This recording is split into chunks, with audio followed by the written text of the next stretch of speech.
kemustahilan di dalam satu pribadi. Yang namanya Tuhan itu juga kita tahu pasti maha melihat. Tetapi tidak mungkin pada saat yang sama dia juga maha buta. Silakan Pak. Saya kira saya sudah berhasil mengajari saudara kristologis bagian. Omongan saudara benar. Yesus itu maha kuasa dan lemah. Maha tahu dan tidak maha tahu.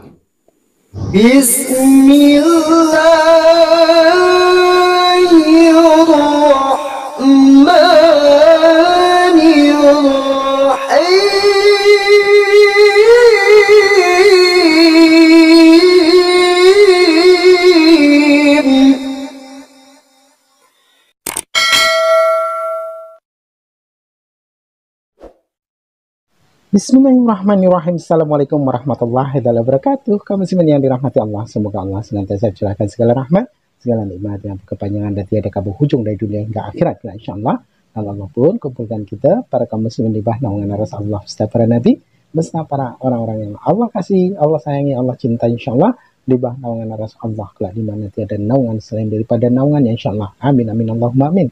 Kaum muslimin, pada kesempatan sore hari ini ya, saya akan mengunggah sebuah video dan video ini mengisahkan tentang bagaimana perdebatan ya Pendeta Budi Asali ya, dan dari pihak Kristen ada dua pembicara, tapi pembicara yang satunya diam saja jadi pupuk bawang gitu ya. Terus dari pihak Muslim ada Ko Doditan ya, Ustadz Doditan, dan juga Akhi Valen ya atau Akhi Umar. Dan lucu ini debatnya singkat-singkat nih kamu muslimin ya. silakan. Jadi macam apa ya, emosionalnya tuh tinggi gitu ya. Dalam hatinya tuh kesal, marah karena apa ya, kan saya tahu kalau itu dalam posisi kesal dan marah itu ya, karena saya kan sering berdebat juga. Jadi ketika melontarkan argumen tipis-tipis itu kan bukti tanda bahwasanya itu saking dongkol. Karena kita tidak pernah dapat jawaban yang apa namanya, yang profesional gitu ya. Ya mendapat jawaban yang pas gitu, sehingga lempar-lemparnya cepat gitu ya. Karena saking kesalnya itu. Itu kalau saya, entah kalau Ustadz Danditan saya tidak tahu. Tapi itulah ketika berdebat lemparnya cepat berarti itu karena kesal. Oke, terima kasih para hamba Allah yang sudah mendukung channel ini ya, yang baru menjumpai channel ini. Terima kasih sudah mensupport ya, dan para hamba Allah yang sudah dari awal hingga akhir ya, hingga detik ini masih mendukung. Terima kasih. Semoga Allah merahmati akhi ukti semua, merahmati semua kaum muslimin yang ada di muka bumi ya. Dan Allah pun murahkan dari segala urusan, sebagaimana hari ini ya, Akhi Uti masih memurahkan urusan saya. Semoga Allah pun murahkan Akhi Uti dari segala urusan, sebagaimana hari ini Akhi Uti memurahkan urusan saya. Barakallah, terima kasih Akhi Uti. Demikian videonya. Dosa yang tidak sengaja itu disebutkan dalam Imamat 5 ya. Saya bacakan. Apabila seseorang berbuat dosa, yakni jika ia mendengar seorang mengutuki dan ia dapat naik saksi karena ia melihat atau mengetahuinya, tetapi ia tidak mau memberi keterangan, maka ia harus menanggung kesalahannya sendiri. Atau bila seseorang kena kepada sesuatu yang najis, baik bangkai binatang liar yang najis atau bangkai hewan yang najis atau bangkai binatang yang mengeriap yang najis, tanpa menyadari hal itu, maka ia menjadi najis dan bersalah. Atau apabila ia kena kepada kenajisan berasal dari manusia, dengan kenajisan apapun juga ia menjadi najis tanpa menyadari hal itu, tetapi kemudian ia mengetahuinya, maka ia bersalah. Atau apabila seseorang bersumpah teledor dengan bibirnya hendak berbuat yang buruk atau yang baik, sumpah apapun juga yang diucapkan orang dengan teledor tanpa menyadari hal itu, tetapi kemudian ia mengetahuinya, maka ia bersalah dalam satu perkara itu. Jadi apabila ia bersalah dalam salah satu perkara itu, haruslah ia mengakui dosa yang telah diperbuatnya itu, dan haruslah ia mempersembahkan kepada Tuhan sebagai tebusan salah satu, karena dosa itu seekor betina dari domba atau kambing menjadi korban penghabis dosa. Dengan demikian imam mengadakan perdamaian bagi orang itu karena dosanya. Tetapi jikalau ia tidak mampu untuk menyediakan kambing atau domba, maka sebagai tebusan salah karena dosa yang telah diperbuatnya, haruslah dia menyediakan 2 ekor burung tekukur atau burung merpati, ya kan? Nah, terus diteruskan lagi. Yang kedua haruslah ini. Dan tetapi jika ayat 11-nya, tetapi jikalau ia tidak mampu menyediakan 2 ekor burung tekukur atau 2 ekor anak burung merpati, maka haruslah ia membawa sebagai persembahannya karena dosanya itu 1/10 eva tepung, kira-kira 3 kilo, yang terbaik menjadi korban penghapus dosa.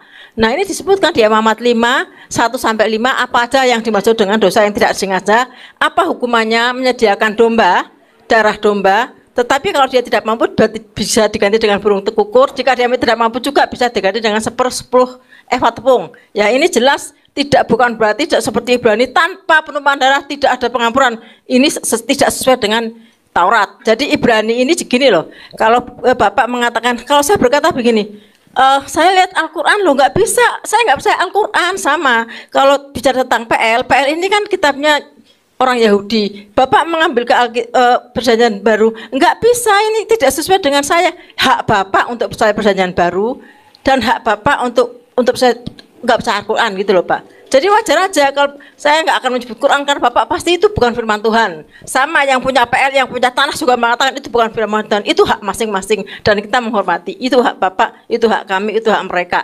Kita harus menghormati. Sekarang dosa yang sengaja mungkin tadi Pak Doni sudah yang ulang itu. Yang apa? Yang ulang itu loh, yang mata ganti mata. Oh.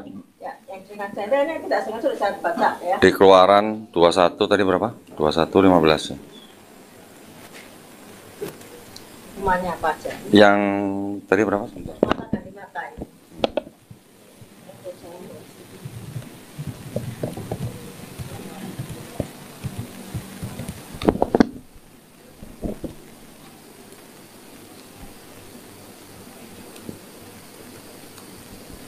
Di Keluaran 21:24, mata ganti mata, gigi ganti gigi, tangan ganti tangan, kaki ganti kaki.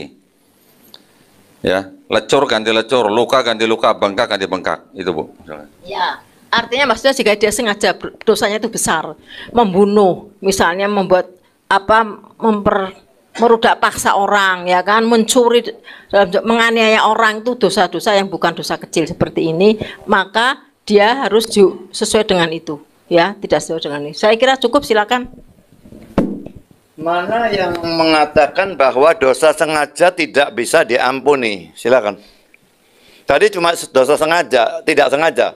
Dosa sengaja tidak bisa diampuni, mana ayatnya? Silakan. Dalam tanah. Ya, jadi kalau tadi saya bacakan Yesaya 1:16-18 itu artinya apa Pak? Apakah tidak termasuk dosa yang sengaja? Silakan Pak. Apakah di situ dikatakan tidak diampuni? Diampuni. Sudah. Silakan.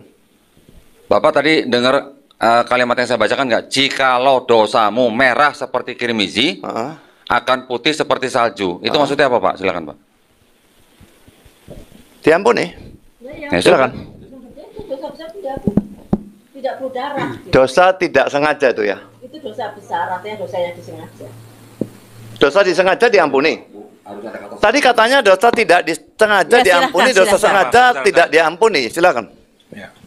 Saya tidak mengatakan, saya mengatakan kalau dosa itu tidak disengaja, itu kenapa saya kaitkan dengan penebusan darah? Karena dalam Ibrani 9:22 kan tanpa penebusan darah tidak ada pengampunan. Itu tidak disebutkan dalam Taurat. Karena hanya dosa yang tidak disengaja itu yang penebusan darah gitu. Kalau disengaja ya dia harus bertobat dan sebagainya seperti disebutkan Pak Bondi tadi. Itu loh. Sekarang gini aja Pak, saya minta Pak Budi tunjukkan kepada saya, kepada kami di dalam perjanjian lama, di Kejadian sampai Maliaki, di mana ada konsep penebusan dosa dengan darah manusia. Silakan Pak. Ini belum selesai yang tadi ya. Sudah dijawab. Jadi menurut saya belum selesai. Coba saya baca Yesaya sendiri.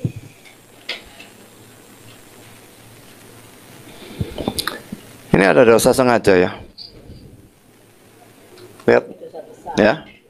Bilangan 15, 30, 31. Tapi orang yang berbuat sesuatu dengan sengaja, baik orang Israel asli, orang asing, orang yang menjadi penista Tuhan, ia harus dilenyapkan dari tengah-tengah bangsanya. Sebab ia telah memandang hina terhadap firman Tuhan dan merombak perintahnya. pasti orang dilenyapkan, kesalahannya akan tertimpa atasnya.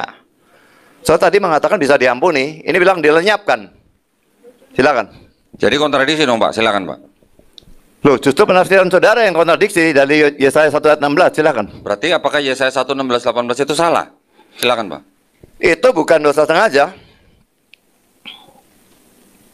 Kita lihat lagi. Yesaya 1.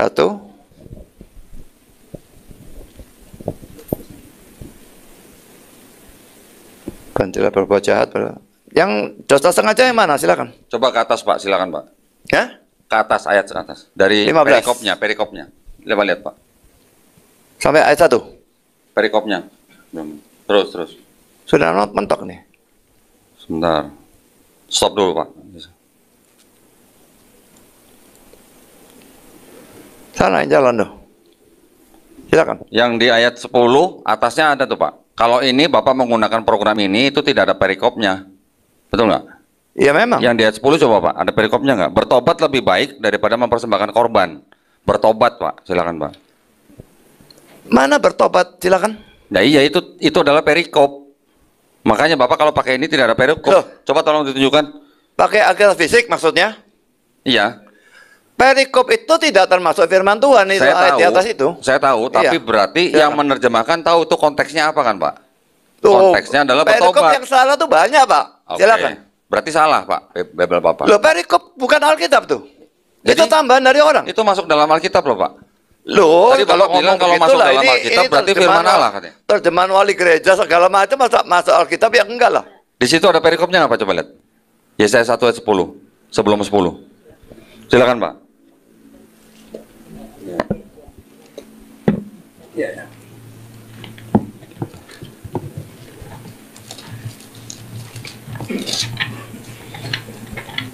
Perikopnya mulai ayat yang ke-10. Tapi saya ingin ingatkan ya, acuan sebetulnya itu kan pada Alkitab asli. Dan Alkitab asli itu jangankan ngomong perikop, spasi antar kata itu tidak ada, tanda baca tidak ada sama sekali. Jadi menggunakan perikop ini sama sekali tidak masuk akal. Silakan.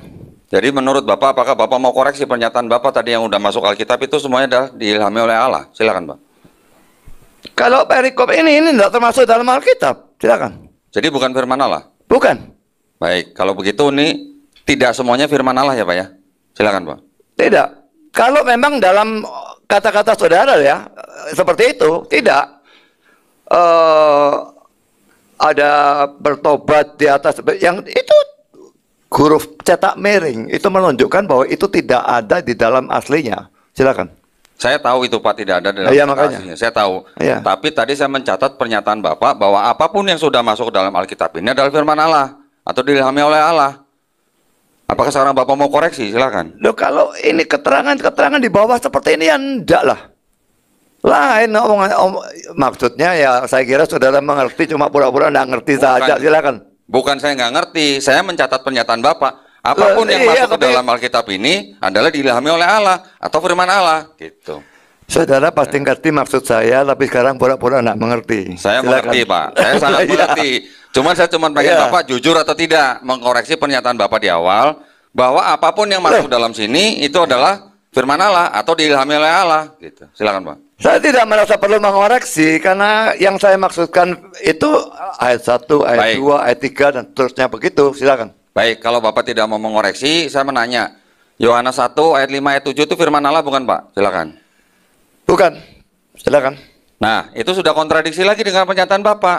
Apa yang sudah masuk ke dalam sini itu adalah firman Allah. Makanya Sekarang itu Bapak bilang ada. bukan, saya belum bilang. Silakan Oke, Pak. oke. Jadi itu sudah kontradiksi dengan pernyataan Bapak sendiri. Oke, perikop Bapak mau bilang bukan, silakan, nggak apa-apa. Giliran 1 Yohanes 5 ayat 7 Bapak berani bilang bukan, saya hargain Pak. Itu bukan firman Allah. Ya. Berarti itu sudah kontradiksi dengan pernyataan Bapak sebelumnya bahwa apa yang sudah masuk ke dalam Bible ini itu adalah firman Allah atau diilhami oleh Allah. Silakan Pak. Sekarang yang dimaksudkan dengan Alkitab itu yang mana? Ya, kita tidak punya Alkitab aslinya karena itu sudah hilang dan manuskrip-manuskrip memang sudah mengandung kesalahan dan ada penambahan-penambahan. Tapi dengan membandingkan manuskrip dengan manuskrip, kita bisa tahu mana yang penambahan dan mana yang bukan. Dan biasanya dalam Alkitab kita ini diberikan tanda kurung tegak. Maka itu dianggap tidak asli. Dan 1 Yohanes 5 ayat 7 termasuk di sana.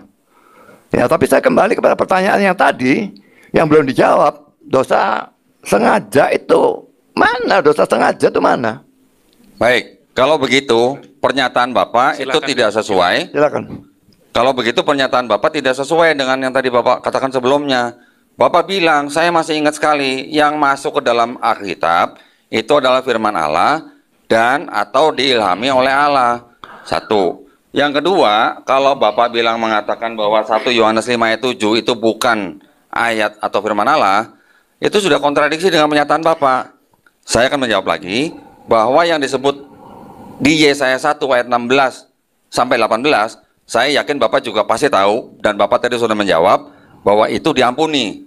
Karena dikatakan, jikalau dosamu merah seperti kirmisi, atau merah seperti bajunya Pak Budi, akan menjadi putih seperti salju. Berarti diampuni Pak, selama apa?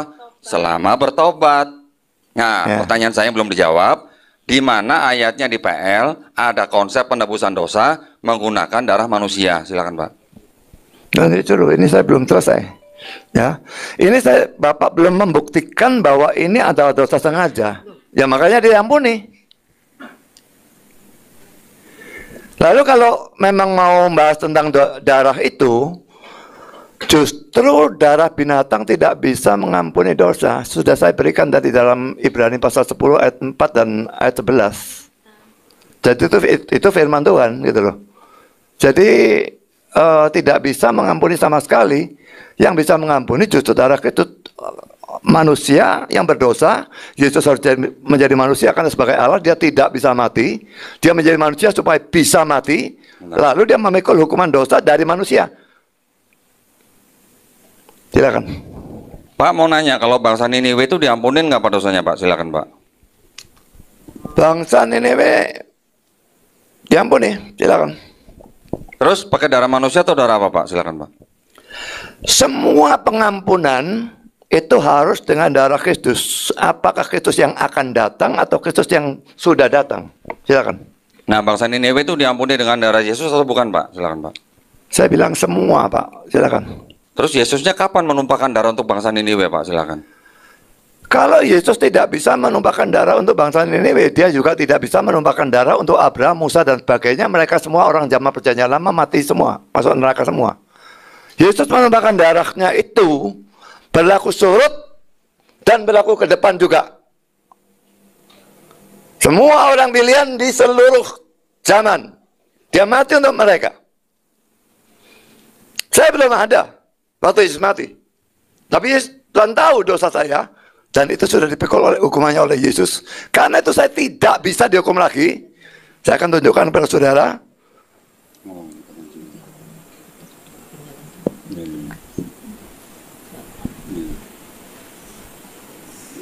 Roma 8 ayat 1. Demikianlah sekarang tidak ada penghukuman bagi mereka yang ada di dalam Kristus Yesus. Kalau saudara ada di luar Kristus Yesus, ada penghukuman, dan itu neraka. Tapi kalau saya ada di dalam Kristus Yesus, tidak ada penghukuman. Hukuman saya sudah dipikul oleh Kristus, sama seperti hutang saya dibayar oleh Dia, tidak bisa saya ditagih lagi. Kalau Allah itu memang adil. Tidak ada Allah yang gila yang orang sudah bayar hutang, ditagih lagi. Jadi saya tidak mungkin dihukum. Tapi kalau saudara tidak mempunyai Yesus sebagai Tuhan dan Juru Selamat, saudara dihukum. Jadi dosa itu ditagih pada diri orang. Allah itu adil, dosa harus dihukum. Atau pada orang yang berbuat, atau pada penebus atau penggantinya. Silakan. Baik, kalau gitu, karena tidak ada ayat-ayat konsep ajaran penebusan dosa menggunakan darah manusia di dalam PL, terus kemudian tiba-tiba Kristen mempercayai bahwa tidak bisa selamat kalau tidak menggunakan darah Yesus, ini adalah merupakan konsep penebusan dosa yang berbeda. Terus, di mana ada kata-kata atau indikasi bahwa Yesus itu sudah ada dari zaman Kejadian 1 sampai Maliaki. Di mana ada kata Yesusnya, Pak? Silakan, Pak. Tuh, Yesus itu dari Yesus ya, bahasa Yunani sudah jelas itu tidak ada di dalam perjanjian lama yang menggunakan bahasa Ibrani, jelas tidak ada. Dan kalau dikatakan darah manusia itu, saya sudah berikan tadi. Jadi terus diulang apa yang saya sudah jawab betulnya. Ibrani 2, tolong selalu kalau tidak ditayangkan ya.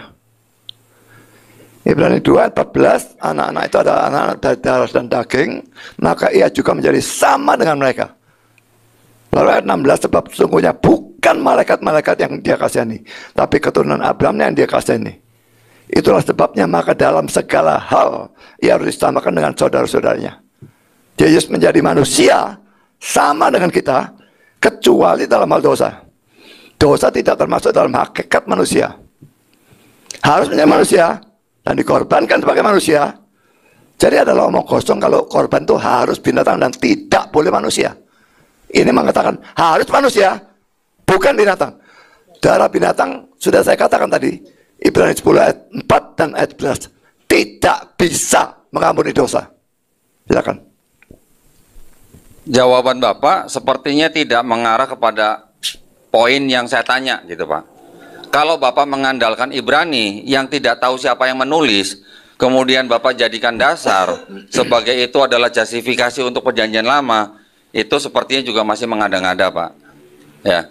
Jadi konsep di dalam PL yang merupakan tulisan dari bangsa Yahudi yang dikutip oleh orang-orang Kristen, di mana Bapak tadi tidak menjawab pertanyaan saya, siapa orang Kristen yang menulis Tanakh? Ya, ini belum dijawab nih tadi pertanyaan saya. Sudah bilang Musa nih. Itu kan tulisan di Ibrani, Pak. Bukan Musa yang menulis. Itu kan tulisan orang yang tidak diketahui siapa. Gitu kan? Makanya saya katakan tadi di awal, bahwa kalau Bapak menggunakan Ibrani sebagai justifikasi, bahwa di dalam PL itu ada konsep penebusan dosa dengan darah manusia, itu mengada-ngada, Pak, kalau menurut saya. Nah, terus kemudian, kalau Bapak bilang, mundur ke belakang, Yesus dari mulai kejadian sampai akhir, dia sudah mengcover semuanya dengan dosa, dengan darah dia, itu juga mengada-ngada, Pak, karena di PL juga tidak ada kata Yesus. Untuk Yesus Kristus maksud saya. Silakan, Pak. Kalau dikatakan surat Ibrani saya pakai lalu mengada-ada, ini termasuk di dalam Alkitab, dan kita setuju debat berdasarkan Alkitab. Berarti saudara setuju debat berdasarkan sesuatu yang mengada-ada. Yang salah bukan saya, tapi saudara berarti. Ya. Dan kalau Yesus tidak mati berlaku surut atau ke belakang maupun ke depan, lah dia mati untuk orang pada zamannya dia tok. Jadi yang bisa diselamatkan hanya orang pada zaman dia tok. Itu tidak mungkin. Karena orang-orang PL itu semua diselamatkan karena penebusan Kristus yang akan datang. Orang-orang PB diselamatkan karena penebusan Kristus yang sudah terjadi. Jelas dia harus mati untuk menebus dosa ke sana maupun ke sana. Silakan. Pak, PL itu asalnya dari kitab apa dan punya siapa, Pak? Silakan. Tolong ulang. PL, Perjanjian Lama, itu asalnya dari kitab apa dan punya siapa? Silakan. Bapak sudah tanya, sudah saya jawab. Untuk apa diulang? Saya baru nanya sekali ini loh. Saya itu sudah bilang tadi kejadian sampai Maliaki kok. Silakan. Yang saya tanya, PL itu asalnya dari kitab apa dan punya siapa? Silakan, Pak. PL pertama-tama diberikan kepada bangsa Israel, tapi tidak berarti hanya untuk bangsa Israel. Sama saja seperti surat Paulus kepada jemaat di Roma, tujuan orisinal gereja Roma. Tapi apakah itu lalu tidak berlaku untuk kita? Tentu berlaku. Jadi sama saja dengan Tanakh ini diberikan kepada Israel. Apakah hanya untuk Israel? Tidak memungkinkan. Karena dalam perjanjian baru, Tanakh dikutip dan diberikan kepada orang-orang non-Israel. Kalau memang itu hanya untuk Israel, lalu kenapa perjanjian baru mengutip berulang kali dan menunjukkan kepada orang yang non-Israel? Silakan. Nah, apakah dari Tanakh itu langsung jadi PL, Pak? Silakan. Bagi saya Tanakh sama dengan PL.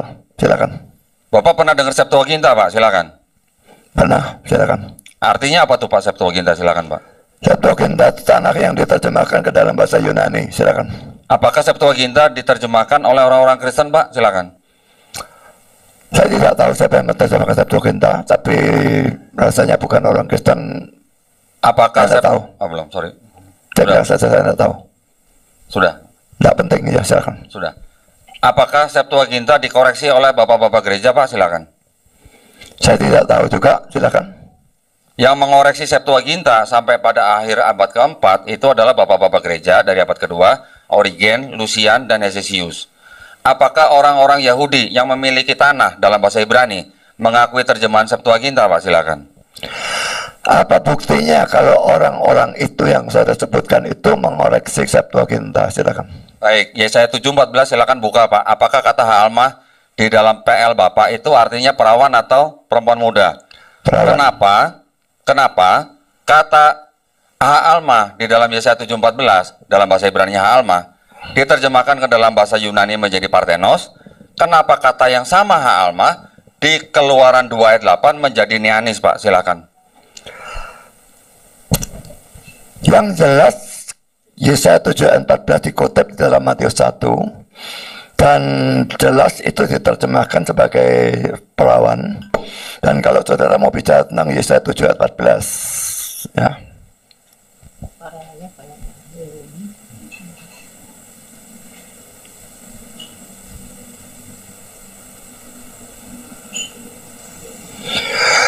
Hanya Indonesia menerjemahkan perempuan muda, King James menerjemahkan virgin, RSV sama bodohnya dengan Indonesia, NIV virgin, NESB virgin, ESV virgin, New King James virgin, semua virgin. Saya mau lebih pintar daripada para penterjemah ini. Silakan. Mau diulang, Pak? Gimana? Saudara mau merasa lebih pintar lebih daripada para penterjemah ini yang semua menerjemahkan virgin? Silakan. Saya tidak merasa lebih pintar. Yang saya tanya adalah kenapa Ha'almah di Yesaya 7:14 diterjemahkan menjadi Parthenos yang artinya virgin? Kenapa kata yang sama Ha'almah di Keluaran 2 ayat 8 diterjemahkan menjadi Neanis? Itu pertanyaan saya, Pak. Silakan, Pak. Tolong tanya Neanis artinya apa? Silakan. Perempuan muda, Pak. Silakan. Apa itu teksnya apa tuh? Teksnya? Keluaran berapa? Ha'almah. Keluarannya. Keluaran 2 ayat 8. Itu kan memang perawan. Ini kan kakaknya Musa kan? Kalau perawan kenapa nggak Parthenos, Pak? Loh, Parthenos itu bahasa Yunani, Pak. Silakan. Ya. Neanis juga bahasa Yunani, Pak. Silakan. Oh, dalam Septuaginta. Dari tadi kita ngomongin Septuaginta, Pak. Silakan, Pak. Satu kata itu seringkali bisa mempunyai beberapa arti. Jadi kadang-kadang harus dipilih arti ini, kadang-kadang harus dipilih arti yang itu. Silakan. Kalau arti kata betulah apa, Pak, bahasa Yunaninya? Silakan. Saya tidak tahu. Perawan, Pak. Perawan. Ya sudah, perawan. Kenapa Ha'almah yang bukan artinya perawan diterjemahkan menjadi perawan, Pak? Itu adalah bukti bahwa Septuaginta itu sudah dirubah-rubah oleh bapak-bapak gereja, Origen, Lucian, sampai Hesesius, sehingga Septuaginta seolah-olah berbicara mengenai Yesus di Perjanjian Baru. Ini mohon maaf ya, bukan saya ngajarin ya Pak Budi ya. Tapi itu saya bisa pertanggungjawabkan datanya dari mana. Jadi, kalau Bapak bilang PB mengutip dari PL, kira-kira Pak Budi tahu nggak berapa ayat yang dikutip oleh penulis PB dari PL? Silakan Pak. Saya tidak pernah menghitung, tapi jelas banyak sekali. Silakan. 937 tepatnya, hampir 1000 ayat Pak. Artinya, kalau penulis PB banyak sekali mengutip dari PL, pertanyaan saya, apakah penulis PB ini diilhami oleh Roh Kudus atau diilhami oleh PL? Silakan Pak. Saya kira Bapak tidak mengerti perbedaan antara ilham dan wahyu ya. Saya tanya sekarang, mengerti atau tidak apa bedanya ilham dan wahyu? Silakan. Nah, gitu dong Pak.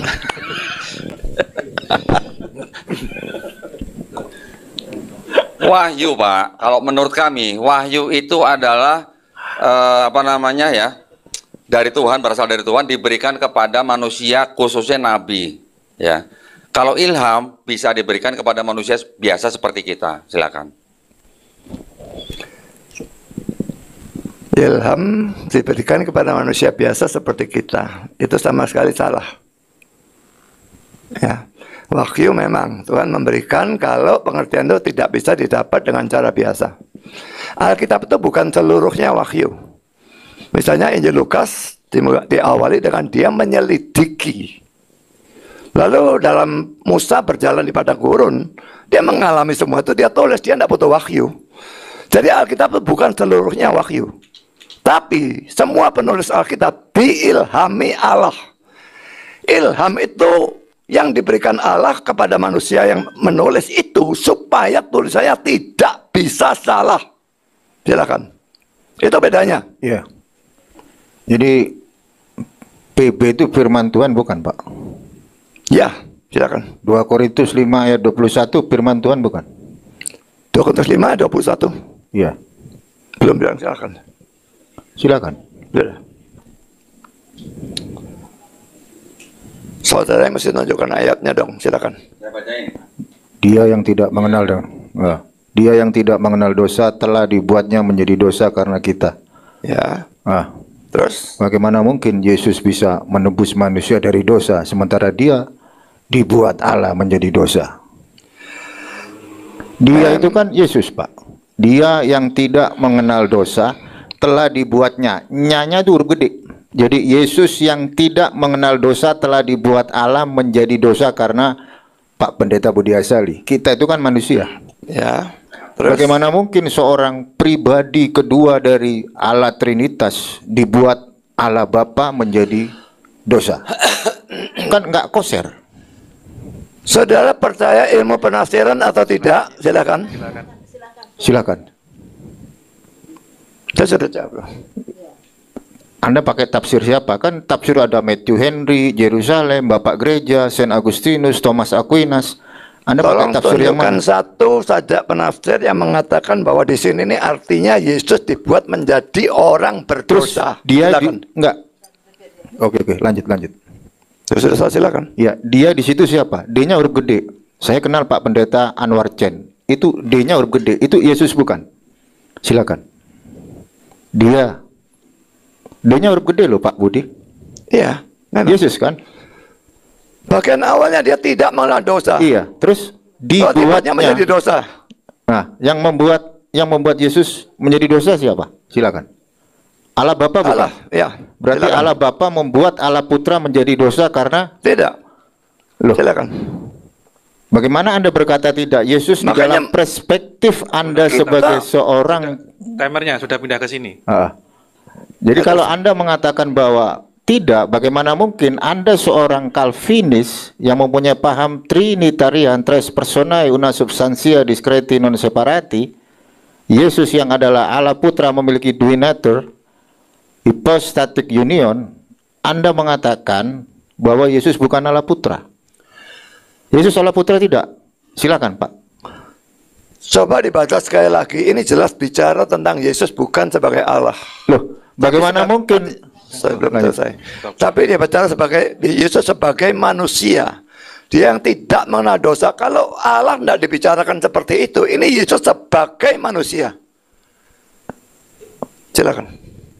Lukas 2 ayat 11, yang lahir Tuhan apa manusia? Lukas. Silakan. Lukas 2 ayat 11. Telah lahir bagimu Tolong juru bacakan ayatnya, selamat. jangan ayatnya dibebankan ke saya. Ya, saya bacain. Silakan. Telah lahir bagimu juru selamat Kristus Tuhan di kota Daud. Yang lahir Tuhan apa manusia? Silakan. Allah dan manusia dalam satu pribadi. Silakan. Nah, tadi ngomongnya kagak. Lanjut Kudundi. Pusing saya. Kenapa? Allah dan manusia dalam satu pribadi. Silakan. Ya, awal kan saya dulu ngomong dalam konteks 2 Korintus 5 ayat 21. Dia di situ Yesus bukan Yesus. Nah, Yesus dalam perspektif seorang Calvinis dan Anda memegang konsep Trinitarian, Yesus itu kan Allah Putra. Ya. Dia Allah Putra, dia juga hypostatic union di Konsili Kalsedon. Itu ada teken kontraknya ada, kan gitu. Terus saya ngomong ke Pak Budi Asali, oh bukan Allah Putra. Sementara saya balik lagi Lukas 2 ayat 11, yang lahir manusia apa Tuhan? Anda bilang pribadi dari Trinitarian. Kan nggak objektif Pak Budi Asali. Ayo dong yang objektif, kita akademis sedikit. Lanjut, silakan. Saya mengatakan yang dilahirkan itu Allah dan manusia dalam satu pribadi. Silakan. Jadi gini Pak, maksudnya Valen tuh gini. Bapak tadi mengatakan pada saat ayat ini, Bapak bilang langsung, oh ini Yesus sebagai manusia. Giliran ada ayat ini, lahir sebagai Tuhan, Bapak bilang ini sebagai pribadi. Ya. Coba yang Ya. konsistennya bagaimana Pak? Sebenarnya Yesus Loh, itu, itu konsisten. Oke. sebenarnya yang konsisten itu bagaimana? Pada saat Yesus jalan-jalan di atas muka bumi ini, dia itu sebenarnya manusia Tuhan atau Tuhan manusia Pak? Silakan Pak. Dia sungguh-sungguh Allah dan sungguh-sungguh manusia sejak inkarnasi dan seterusnya sampai selama-lamanya. Silakan. Kalau Tuhan itu maha mengetahui nggak Pak? Silakan. Ya, silakan. Apakah Yesus mengetahui hari akhir Pak? Silakan. Sebagai Allah dia tahu, sebagai manusia dia tidak tahu. Itu yang dibicarakan dalam Matius 24 ayat 36. Silakan. Nah, buktinya mana Pak? Kalau Yesus sebagai Allah tahu hari kiamat, silakan Pak. Sebagai Allah. Ya kan Bapak tadi jawabnya sebagai Allah. Karena Allah itu maha tahu. Gitu saja, silakan. Nah, kalau begitu kenapa Yesus menjawab tidak tahu, yang tahu hanya Bapa? Apakah Bapa itu Yesus Pak dalam pengertian Trinitas? Silakan Pak. Karena dia berbicara dari sudut pandangnya dia sebagai manusia. Silakan. Pertanyaan saya, apakah Yesus itu Bapa dalam pandangan Trinitas? Silakan. Ya, apakah Yesus adalah Bapa? Bukan, itu kepercayaan Sabellianisme. Silakan. Jadi, menurut Bapak, Yesus bukan Bapa. Bukan. Tetapi Silakan. Yesus mengatakan bahwa yang tahu itu hanya Bapa. Ya. Tolong jelasin Pak. Kalau Bapak bilang Yesus sebagai Allah, Yesus mengetahui. Ya, hanya Bapak tidak ada masalah. Karena anak juga tahu, roh juga tahu. Silakan. Tapi karena mereka bertiga itu punya satu hakikat, maka ya cuma satu yang tahu. Nah, Tritunggal itu melampaui akal, saudara. Silakan. Bukan tidak masuk akal, tapi melampaui akal. Silakan. Oke, sekarang kalau Bapak bilang melampaui akal, tubuhnya Yesus itu termasuk bagian dari Trinitas atau bukan Pak? Silakan Pak. Tidak, silakan. Jadi tubuhnya Yesus bukan Tuhan, silakan Pak. Bukan, silakan. Jadi pada waktu Yesus berjalan-jalan di atas bumi ini, Yesus itu Yesus yang mana? Yang Tuhan, yang mana yang manusia Pak? Silakan Pak. Yang kelihatan oleh orang-orang yang lain itu manusianya. Tapi keilahiannya tidak terkungkung di dalam manusia Yesus, tapi memenuhi langit dan bumi karena dia maha ada. Silakan. Nah, kalau begitu, kalau Bapak bilang Yesus itu ilahinya tidak kelihatan oleh manusia, ya, yang namanya satu pribadi itu terdiri dari tubuh, jiwa, dan roh atau roh aja Pak? Silakan Pak. Satu pribadi. Silakan. Saya tidak percaya pada tubuh, jiwa, dan roh ya. Saya percaya tubuh, jiwa, atau roh. Silakan. Oh, jadi jiwa sama roh itu sama atau beda Pak? Bagi Silakan. saya iya. Silakan. Jiwa itu kesadaran Pak, bukan roh Pak. Jadi kalau rohnya Yesus terpisah dari Yesus, Yesus mati kan Pak? Ini Yesus sebagai manusia Pak Allah. Bentar, sebelum selesai Pak. Manusia. Sebelum selesai. Jadi pada waktu rohnya Yesus terpisah dari manusia, sebagai pribadi, Yesus kan mati Pak. Ya kan? Sebagai Tuhan, di 1 Timotius 6 ayat 16, dikatakan bahwa yang namanya Tuhan tidak mengenal atau tidak takluk akan maut. Yesus pernah takluk akan maut nggak Pak? Silakan Pak. Yesus sebagai manusia saja yang takluk kepada maut. Sebagai Allah dia tidak bisa mati. Karena dia tidak bisa mati, dia harus menjadi manusia supaya bisa mati. Tapi manusianya yang mati, bukan ilahinya. Ilahinya tidak bisa mati. Silakan. Jadi Yesus punya switch gitu Pak? Kapan jadi manusia, kapan jadi Allah gitu, silakan. Tidak ada switch. Dia sungguh-sungguh Allah, sungguh-sungguh manusia. 100% Allah, 100% manusia, tapi bukan jadi 200%, tapi satu pribadi. Silakan. Satu pribadi itu kan ada tubuh, ada roh. Satu pribadi di dalamnya ada kontradiksi berarti Pak. Yang satu mengetahui, yang satu tidak mengetahui, yang satu bisa berbuat mukjizat, yang satu tidak, gitu kan? Yang satu maha suci, yang satu tidak maha suci. Berarti ada kemustahilan di dalam satu pribadi. Yang namanya Tuhan itu juga kita tahu pasti maha melihat. Tetapi tidak mungkin pada saat yang sama dia juga maha buta. Silakan Pak. Saya kira saya sudah berhasil mengajari saudara kristologi sebagian. Omongan saudara benar. Yesus itu maha kuasa dan lemah. Maha tahu dan tidak maha tahu. Tidak terbatas dan terbatas. Karena dia sungsung Allah, sungsung manusia. Silakan. Nah, berarti yang Bapak ajarin itu adalah ajaran yang tidak masuk akal. Kalau Bapak tadi bilang melampaui akalnya itu bisa diartikan tidak menggunakan akalnya, maka dilampaui gitu Pak. Silakan Pak.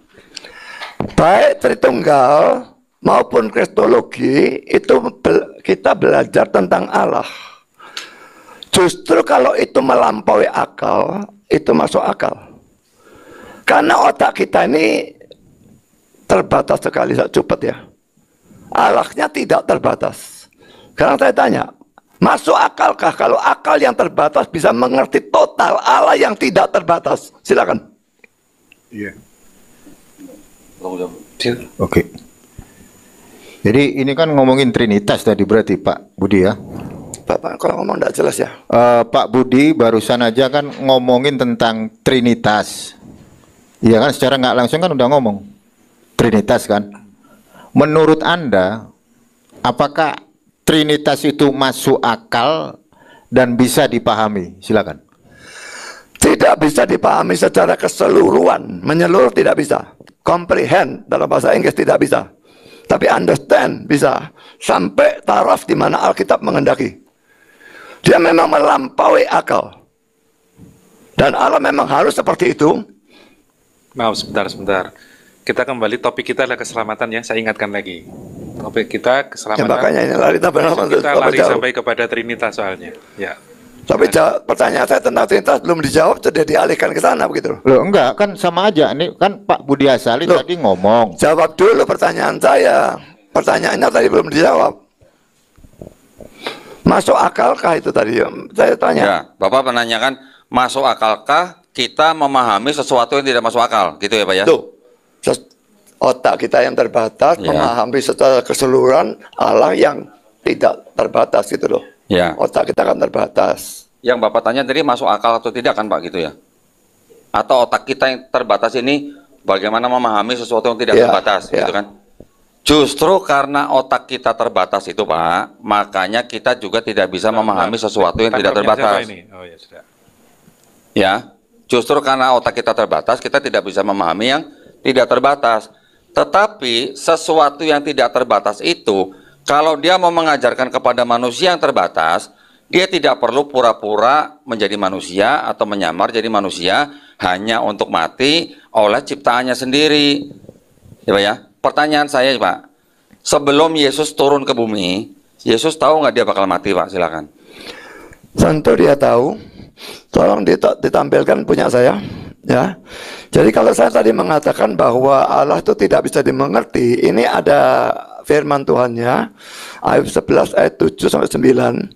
Dapatkah kau memahami hakikat Allah, menyelami batas-batas kekuasaan yang maha kuasa, tingginya seperti langit. Apa yang dapat kau lakukan? Dalamnya melebihi dunia orang mati. Apa yang dapat kau ketahui? Lebih panjang daripada bumi ukurannya, dan lebih luas daripada samudra. Jelas memang ini menunjukkan bahwa kita tidak mungkin memahami, comprehend Allah sepenuhnya. Karena otak kita terbatas. Jadi apa yang saya katakan sesuai dengan firman Tuhan. Yang saudara katakan justru tidak sesuai. Silakan.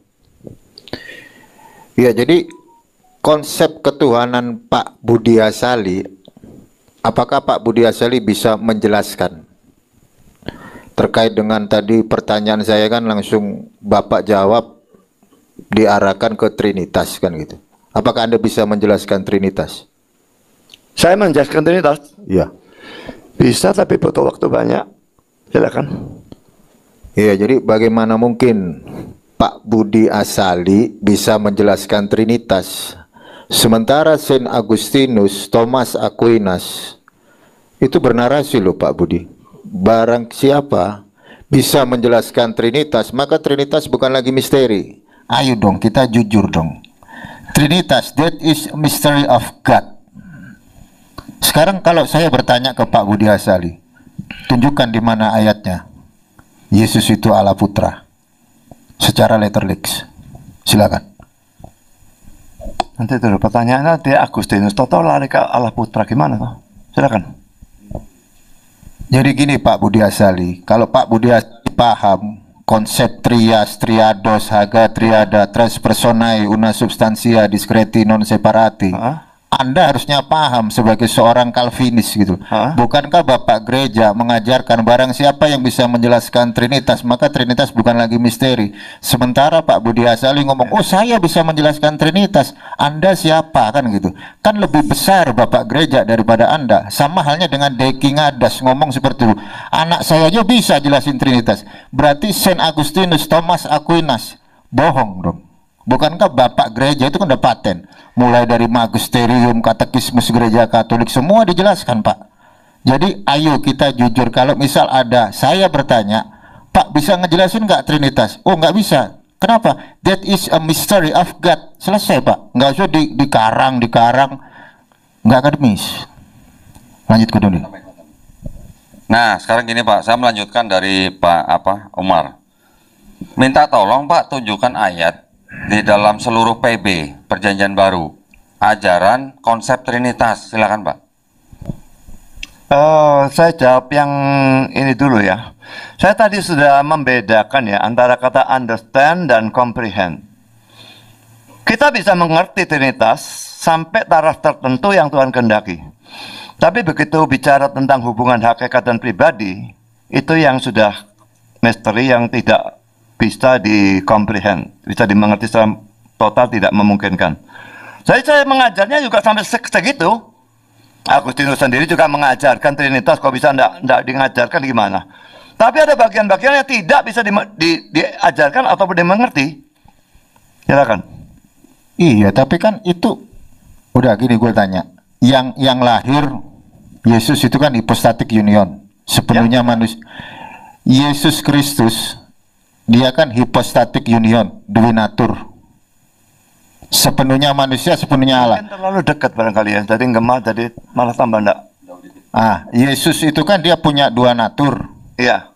Hypostatic union, Konsili Kalsedon udah diteken. Iya. Ketika Yesus sebagai hypostatic union, dia kan Allah pribadi nih, pribadi kedua dari Trinitas. Ya. Makanya Lukas 2 ayat 11, telah lahir bagimu juru selamat Kristus di kota Daud Tuhan, kan gitu. Berarti Yesus ini Allah, dia juga hypostatic union. Saya tanya, yang mati di salib itu manusia apa Tuhan? Silakan. Nature itu diterjemahkan sebagai hakikat ya, bukan sifat ya. Salah kalau menerjemahkan Yesus dengan dua nature, itu diterjemahkan dua sifat ya. Jadi nature itu hakikat. Yesus itu satu pribadi sebelum dia berinkarnasi, satu pribadi dengan satu hakikat, ilahi semua. Pada waktu dia berinkarnasi, dia mengambil hakikat manusia, sehingga dia punya satu pribadi dengan dua hakikat, ilahi dan manusia. Dan ini yang kesatuan yang disebut apostolic union itu. Dan pribadinya mendapatkan sifat-sifat dasar dari ilahinya maupun dari manusianya. Makanya seperti tadi saya katakan, dia maha kuasa tapi juga lemah. Ya, angin badai tenang. Lazarus bangkit. Tapi dia jalan capek. Jadi cocok dengan penggambaran Alkitab tentang Yesus. Dia maha tahu dan dia tidak maha tahu. Matius 24:36 dia tidak tahu hari Tuhan. Itu manusianya. Tapi ada orang cuma gerundel dalam hatinya, dia tahu. Dan sebagainya.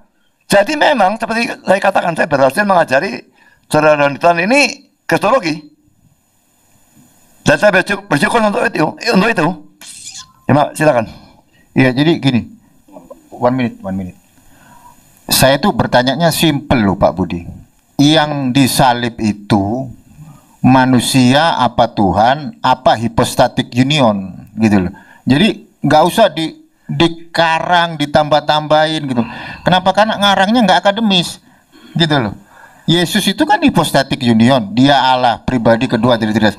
Yang disalib itu manusia apa Tuhan? Karena di dalam 1 Korintus 11 ayat 26 kematian Tuhan. Ya jelas loh itu. Nah saya tanya Anda, yang mati di salib itu manusia apa Tuhan? Silakan. Nggak nyampe 2 detik gitu. Kita bisa mengatakan yang disalib itu hakikat manusianya, Kita bisa juga mengatakan yang disalibkan itu hak pribadinya, tapi kita tidak bisa mengatakan yang disalibkan itu hakikat ilahinya. Silakan. Ya, oke, berarti dialog saya dengan Anda selesai. Saya bisa menyatakan Anda sesuai dengan Thomas Leo di Konsili Kalsedon, Pak Budi Asali termasuk dari kalangan bidat monofisit. Thank you. Tolong disebut. Oh, belum. Oke. Saya merasa pertanyaan saya belum dijawab, Pak. Tadi yang ayat ajaran konsep Trinitas di seluruh PB, Pak. Silakan, Pak. Membaptis misalnya dalam nama Bapa, Anak, dan Roh Kudus gitu ya. Matius 28 ayat 19, lalu juga 2 Korintus 13 ayat 13, itu berkat itu diberikan dalam 3 nama pribadi itu. Jadi kalau memang yang satu Allah, yang satu bukan Allah, rasanya itu tidak masuk akal ya. Berkat itu mesti dari Allah. Dan baptisan dalam 3 nama itu, kalau 3 nama itu satu Allah satu bukan, itu juga tidak masuk akal. Jadi itu memang mau dikatakan penafsiran ya penafsiran, tapi itu jelas membuktikan Yesus memang adalah Allah anak. Dan Bapak sendiri waktu Yesus dibaptis maka inilah anakku yang kukasih dan sebagainya. Silakan. Pak, Trinitas itu kan 3 jadi 1, Pak ya? Ya. Silakan ya. Betul ya? Nah, kalau Matius 2:18 satunya di mana, Pak? Silakan, Pak. Kata name dalam nama name itu bentuk tunggal. Padahal Bapa, Anak, Roh Kudus. Tapi name-nya bentuk tunggal. Lalu saya tunjukkan satu ayat yang lain.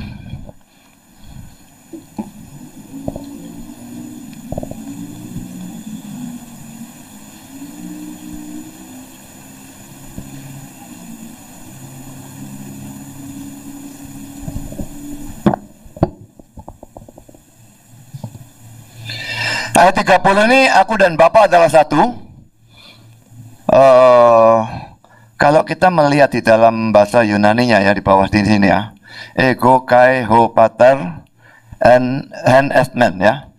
Sebetulnya kalau mau diterjemahkan secara hurufiah, I and the Father, we are one. Jadi itu kesatuannya antara Bapa dengan Anak. We are one. Di satu pihak ada we, jamak, tapi one. I and the Father, itu jelas jamak, 2 ya. Tapi one. Jadi di situ kita melihat ya Dwi Tunggal kelihatan. Roh Kudusnya belum dibicarakan.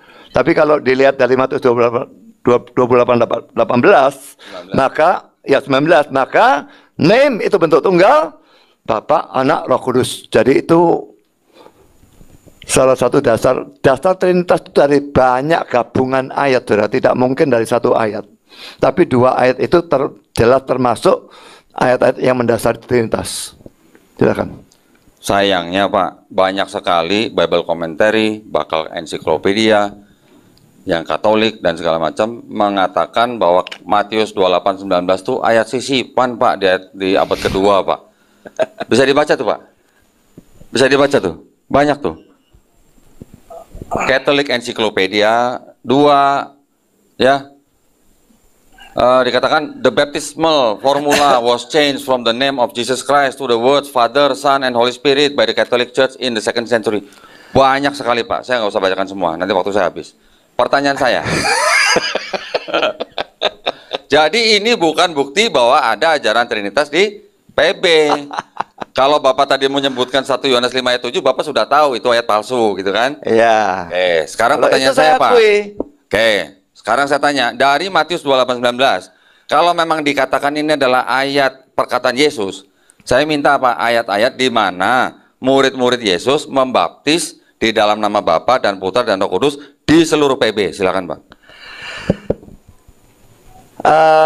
Tidak pernah ada penafsir yang otaknya beres yang mengatakan bahwa Matius 28 ayat 19 itu ayat sisipan.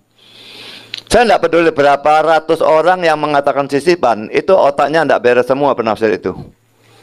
Karena kalau mereka mengatakan itu sisipan, harus mereka tunjukkan ada beda manuskrip.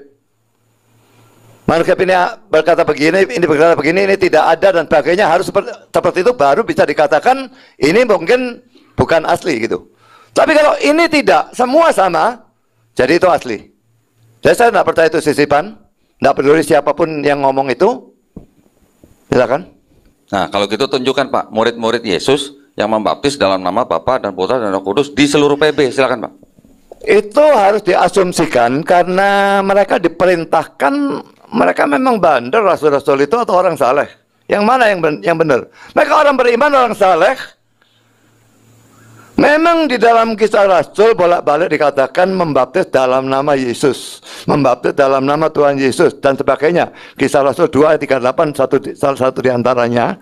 Itu menyebabkan ada gereja-gereja yang lalu membaptis dalam nama Bapa, Anak dan Roh Kudus, yaitu Tuhan Yesus Kristus, dan itu bodoh. Karena formula baptisan itu hanya ada dalam Matius 28 ayat 19. Yang di sini dalam nama Yesus dan sebagainya itu cuma membaptis dengan otoritas Yesus, itu artinya. Silakan. Nah, jadi Bapak tidak bisa membuktikan ke saya bahwa murid-murid Yesus yang dianggap mendengar langsung dari Yesus disuruh membaptis orang dalam nama Bapa dan Putra dan Roh Kudus, ternyata murid-murid di seluruh perjanjian baru tidak pernah membaptis orang dalam nama Bapa dan Putra dan Roh Kudus. Itu adalah indikasi yang sangat kuat bahwa ayat itu memang sisipan di abad kedua, Pak. Nih, kalau gitu saya scroll aja nih, biar Bapak baca lah. Nanti buat penonton juga, para hadirin di sini juga bisa melihat. Ini adalah catatan dari setiap komen atau dari Bible atau dari ensiklopedia yang menyatakan bahwa Matius 28:19 itu adalah ayat sisipan. Silakan Pak, ini saya scroll ya pelan-pelan ya. Para penonton atau pemirsa nanti bisa screenshot halaman-halaman yang saya scroll down ini. Dari Bible, dari ensiklopedia, bahkan dari Britannica Encyclopedia pun menyatakan seperti itu. Oke, jadi kesimpulannya, saya bukan mau bagaimana lah ya, tetapi yang jelas Matius 28:19 itu bukan bukti ajaran konsep Trinitas, karena di dalam 3 nama yang disebut situ tidak tidak otentik gitu Pak. Ya, tidak otentik. Kalau yang tadi Bapak katakan di mana? 1 Korintus berapa itu tadi? Itu juga tidak ada pernyataan bahwa ketiga pribadi itu satu gitu. Nah, kalau Bapak mau pakai Yohanes 10:30 dibilang aku dan Bapa adalah satu, satunya di satu dalam apa? Mungkin Bapak bisa baca ayat-ayat sebelumnya bahwa di situ Yesus mengatakan bahwa dia telah melakukan pekerjaan-pekerjaan yang diperintahkan oleh Bapa, sehingga bisa ditafsirkan bahwa itu adalah satu dalam tujuan.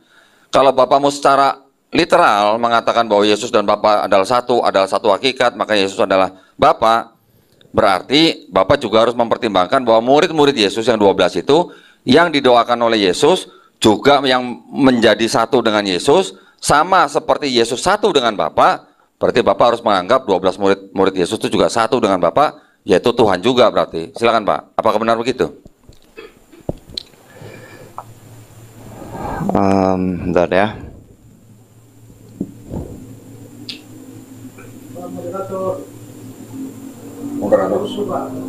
Iya. Kita sudah bergeser terlalu jauh dari topik yang utama. Ini ya. Ya sudahlah. Ini buku tafsiran ini memang membahas perbedaan manuskrip. Saudara lihat ini 28 ayat 15, langsung 28 ayat 20. Tidak ada ayat 19. Berarti ayat 19 itu tidak diperdebatkan keasliannya. Bapak punya Matius yang dalam bahasa Ibrani? Silakan Pak. Sebentar, saya Nggak potong punya. lagi. Saya ingatkan lagi. Topik kita adalah keselamatan. Jadi kemana? Ini mau dikembalikan atau gimana? Apa-apa, kalau bisa nanti kita tambah waktu 15 menit aja. Setuju nggak Pak? Baru bicara keselamatan, tidak boleh pindah ya? Ya. Oke. Bapak punya Matius yang dalam bahasa Ibrani Pak? Silakan. Enggak, silakan. Nggak punya. Nah, di dalam Matius yang bahasa Ibrani itu, sayang saya nggak bawa bukunya. Nanti mungkin kita bisa konfirmasi melalui email.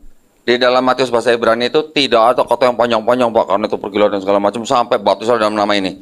Adanya katanya hanya dalam kata pergilah titik. Udah gitu. Silakan. Pertama ya, Perjanjian Baru itu atau Matius diterjemahkan ke dalam bahasa Ibrani itu kalau saya tidak salah baru abad ke-14 ya. Jadi itu sama sekali tidak bisa dijadikan ukuran. Silakan.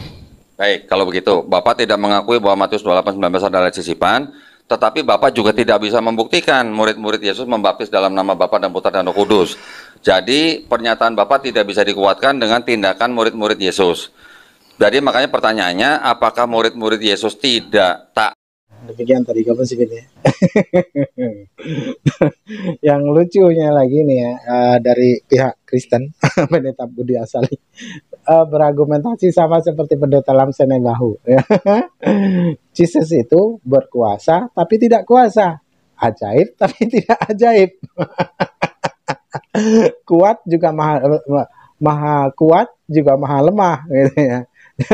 Apa-apaan. Memang ya nampak sekali kalau Kristen ini ajaran yang datang dari manusia, bukan datang dari Tuhan.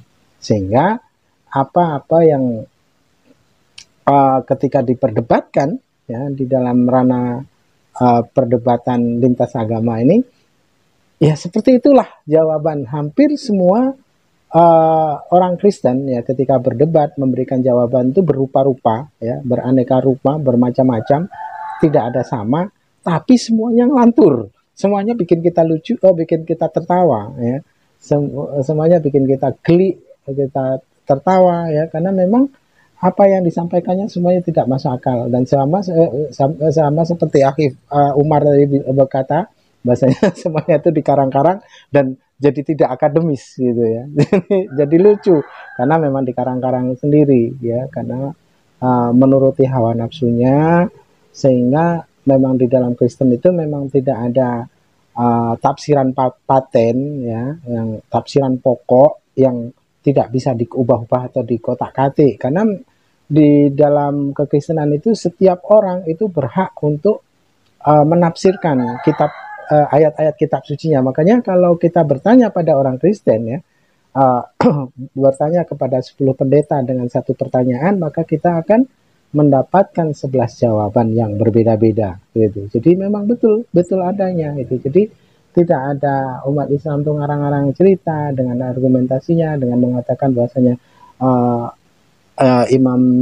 Imam Syafi'i berkata ketika bertanya pada orang Kristen ya, berdebat dengan orang Kristen dan bertanya kepada orang Kristen, 10 orang Kristen ataupun 10 orang pendeta orang Kristen ya, dan mempertanyakan satu perihal saja, maka akan mendapatkan 11 jawaban yang berbeda-beda gitu. Jadi memang benar adanya gitu.